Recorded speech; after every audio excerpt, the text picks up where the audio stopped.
জাতীয় সংসদ ভবনের দক্ষিণ প্লাজা। এখানেই আগামীকাল স্বাক্ষর হবে বহুল কাঙ্ক্ষিত রাজনৈতিক সমঝোতার দলিল জুলাই জাতীয় সনদ।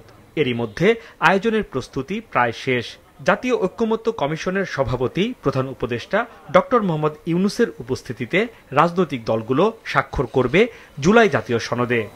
জাতীয় ঐক্যমত্য কমিশন সন্ধ্যায় সংসদ ভবনের এলডি হলে অনুষ্ঠানের সবশেষ প্রস্তুতি নিয়ে সংবাদ সম্মেলন করেন জাতীয় ঐক্যমত্য কমিশনের সহসভাপতি ডক্টর আলী রিয়াজ।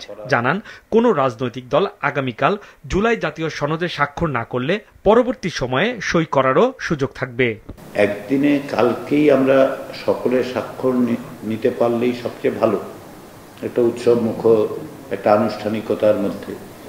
কিন্তু যদি কোনো দল পরবর্তী সময়েও ধরুন এই মুহূর্তে স্বাক্ষর না করেও বলেন, এই প্রক্রিয়ায় তো তারা অংশীদার, শরিক দল হিসেবে, শরিক হিসেবে তাদের তো সেটা থাকতেই পারে যে তারা পরে এতে এসে স্বাক্ষর করবে।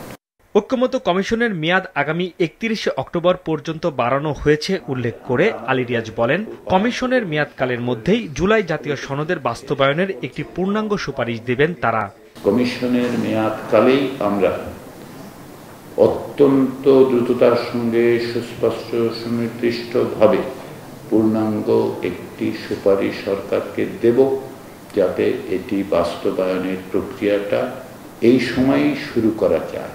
আমরা আশা করছি সকল রাজনৈতিক দল আগামীকালের অনুষ্ঠানে যোগ দেবে এবং সনদে স্বাক্ষর করবে।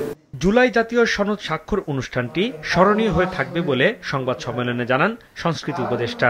স্বাক্ষর অনুষ্ঠানটা যেন আমাদের জন্য আমাদের স্মৃতিতে যেন একটা গুরুত্বপূর্ণ ব্যাপার হয়ে থাকে।